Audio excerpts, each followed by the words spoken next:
رب العالمين والعاقبة للمتقين والصلاة والسلام على أشرف الأنبياء والمرسلين وعلى آله وصحبه أجمعين اما بعد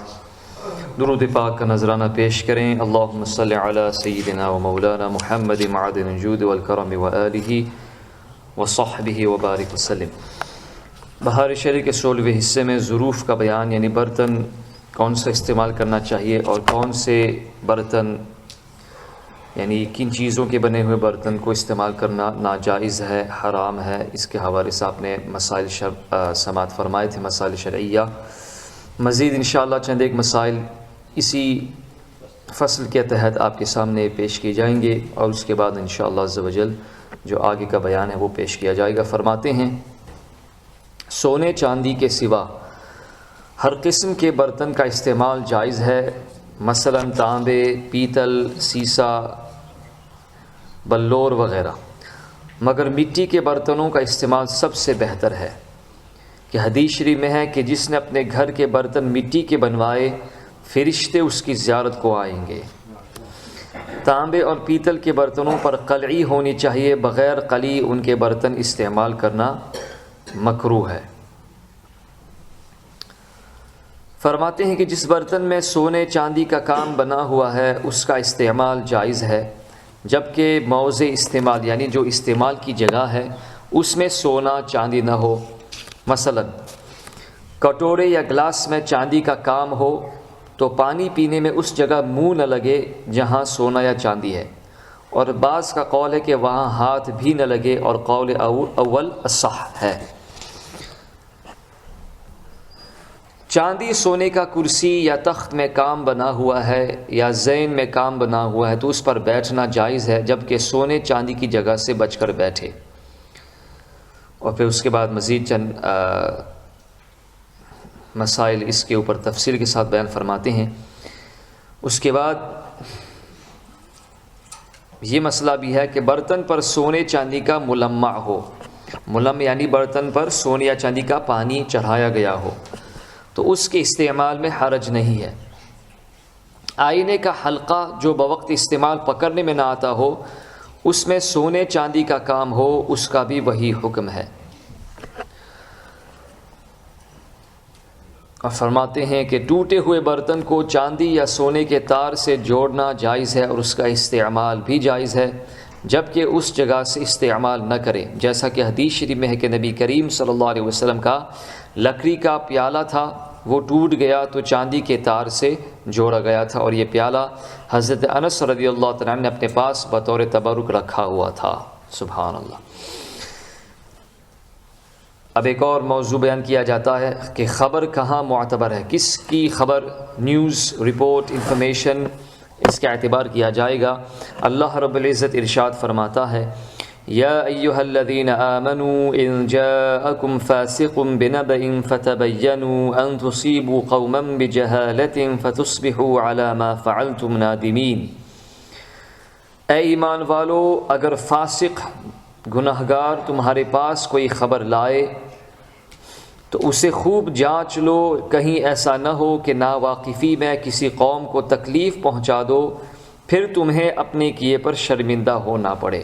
یعنی جب بھی آپ پر، اور اب یہ خبر تو ہر جگہ پھیل جاتی ہے، ہم یہاں پر بیٹھے ہوئے ہیں اور انڈیا میں کیا ہو رہا ہے، پاکستان میں کیا ہو رہا ہے، یہ سب کچھ فون کے ذریعے اور سوشل میڈیا کے ذریعے ہمیں یہ خبر موصول ہوتی رہتی ہے، لیکن خوب اس کی جانچ پڑتال کرنی چاہیے کہ یہ خبر کیا حقیقت پر مبنی ہے کہ نہیں، یا ایسے ہی لوگوں نے خبر اڑا دی ہے۔ تو بغیر کسی شرعی تحقیق کے کسی بھی قرآنی تفسیر کو یا کسی بھی جو کوئی بھی بیان کرتا ہو اس کی کلپ فارورڈ نہیں کرنی چاہیے۔ بسا اوقات ایسا ہوتا ہے کہ وہ بولنے والا بد مذہب ہے اور اس کی کلپ آپ سنتے ہیں اور آگے پہنچاتے ہیں، یہ بھی ناجائز ہے۔ تو پہلے علماء سے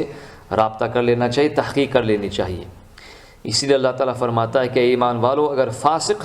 تمہارے پاس کوئی خبر لائے تو اسے خوب جانچ لو۔ پہلا مسئلہ اس باب میں بیان کیا جاتا ہے کہ اپنے نوکر یا غلام کو گوشت لانے کے لیے بھیجا اگرچہ یہ مجوسی یا ہندو ہو، وہ گوشت لایا اور کہتا ہے کہ مسلمان یا کتابی سے خرید کر لایا ہوں تو یہ گوشت کھایا جا سکتا ہے، اور اگر اس نے آ کر یہ کہا کہ مشرک مثلا مجوسی یا ہندو سے خرید کر لایا ہوں تو اس گوشت کا کھانا حرام ہے۔ کہ خریدنا بیچنا معاملات میں ہے، اور معاملات میں کافر کی خبر معتبر ہے، اگرچہ حلت و حرمت یعنی حلال ہونا اور حرام ہونا اور دیانات میں سے ہیں، اور دیانات میں کافر کی خبر نامقبول ہے، مگر چونکہ اصل خبر خریدنے کی ہے اور حلت و حرمت اس مقام پر ضمنی چیز ہے، لہٰذا جب وہ خبر معتبر ہوئی تو ضمناً یہ بھی ثابت ہو جائے گی، اور اصل خبر حلت و حرمت کی ہوتی تو نامعتبر ہوتی۔ یعنی اس نے معاملات کی خبر دی کہ یہ میں نے گوشت فلاں مسلمان سے خریدا ہے، تو یہ معاملات کے بارے میں خبر دی۔ ضمناً اس سے ہمیں پتہ چلا کہ جب مسلمان سے خریدا ہے گوشت، ظاہر سی بات ہے کہ انشاءاللہ یہ حلال ہی ہوگا اور حلال ہی ہونا چاہیے، تو اس گوشت کے کھانے میں حرج نہیں۔ معاملات میں کافر کی خبر معتبر ہونا اس وقت ہے جب غالب گمان یہ ہو کہ سچ کہتا ہے، اور اگر غالب گمان اس کا جھوٹا ہونا ہو تو اس پر عمل نہیں کیا جائے گا۔ گوشت خریدا، پھر یہ معلوم ہوا کہ جس سے خریدا ہے وہ مشرک ہے، پھیرنے کو لے گیا یعنی واپس کرنے کو لے گیا، اس نے کہا کہ اس جانور کو مسلم نے ذبح کیا ہے، اب بھی اس گوشت کو کھانا ناجائز ہے، ممنوع ہے۔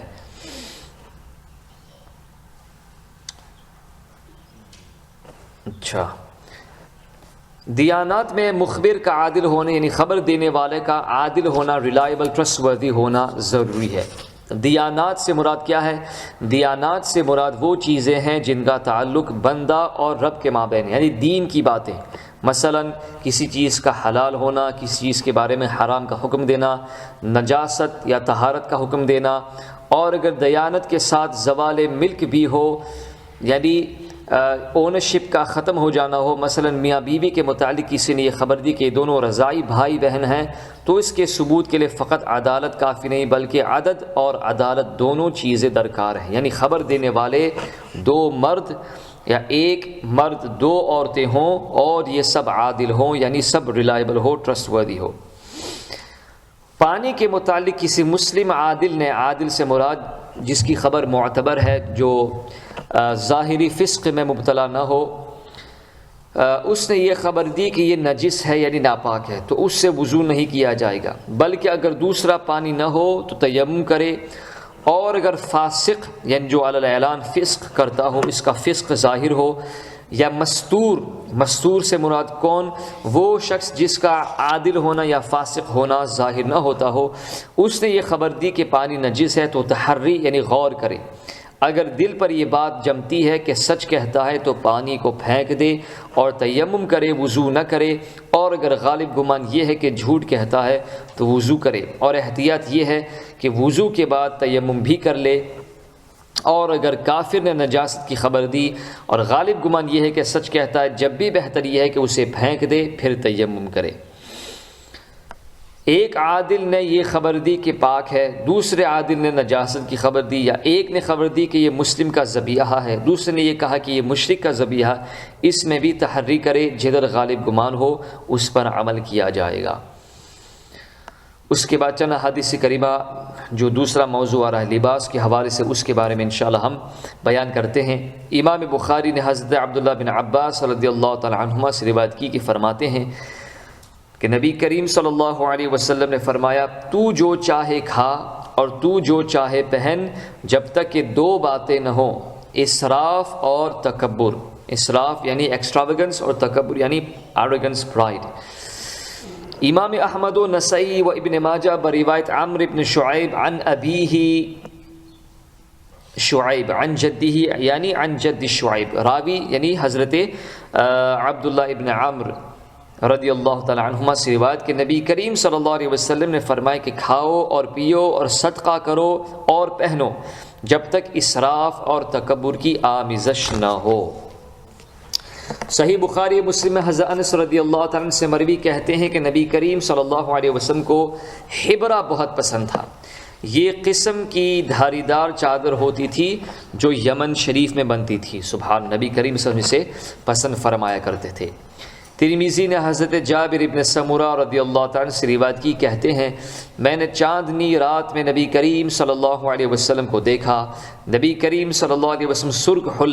حلہ سے مراد کیا؟ چادر و تہبند کے مجموعے کو کہتے، یعنی جوڑا، سرخ جوڑا، اور یہ بالکل سرخ نہیں تھا، یعنی اس میں سرخ دھاریاں تھیں، یہ ایجز بورڈڈ، یہ ریڈ بورڈڈ تھا، اس کا جو ایجز تھے یہ سرخ تھے، پورا سرخ نہیں تھا۔ تو نبی کریم صلی اللہ علیہ وسلم ایسا کپڑا زیبتن فرمائے ہوئے تھے، تو میں کبھی نبی کریم صلی اللہ علیہ وسلم کو دیکھتا، کبھی چاند کو دیکھتا۔ نبی کریم صلی اللہ علیہ وسلم میرے نزدیک چاند سے بھی زیادہ حسین تھے۔ سبحان اللہ۔ صحیح بخاری مسلم میں ابو بردہ رضی اللہ عنہ سے روایت ہے، کہتے ہیں کہ حضرت عائشہ صدیقہ رضی اللہ تعالی عنہا نے پیبند لگی ہوئی ایک چادر شریف اور موٹا تہبند نکالا اور یہ کہا کہ نبی کریم صلی اللہ علیہ وسلم کی ظاہر وفات انہی کپڑوں میں ہوئی، اور بوقت وفات آپ صلی اللہ علیہ وسلم نے اسی قسم کے کپڑے پہنے ہوئے تھے۔ اس کے بعد یہ صحیح مسلم شریف میں بھی ایک روایت موجود ہے کہ اس کے بعد یہ کپڑا حضرت اسماء بنت ابی بکر، یعنی جو حضرت عائشہ رضی اللہ تعالی عنہا کی بہن ہے، ان کے پاس یہ کپڑا پہنچا، تو آپ نے اس کو بطور تبرک کے رکھا ہوا تھا۔ اور صحیح مسلم شریف کی روایت میں ہے کہ یہ جب کوئی بیمار آتا تو آپ یہ کپڑا نبی کریم صلی اللہ علیہ وسلم کا جو لباس شریف تھا، حلہ شریف، اس کو آپ پانی میں بھگو دیتی اور وہ پانی مریض کو پلا دیتی تو وہ مریض فوراً شفا یاب ہو جاتا تھا۔ سبحان اللہ۔ اس سے پتہ چلا کہ نبی کریم صلی اللہ علیہ وسلم کی طرف منسوب ہر چیز میں برکت ہے، شفا ہے، اور نبی کریم صلی اللہ علیہ وسلم کی صدقۃ الفعل میں بزرگان دین کے ملبوسات میں بھی اور ان کے تبرکات میں بھی شفا اور برکت ہے، بشرط یہ کہ ہم ادب و احترام کے ساتھ ان کی زیارت کریں۔ اللہ تعالیٰ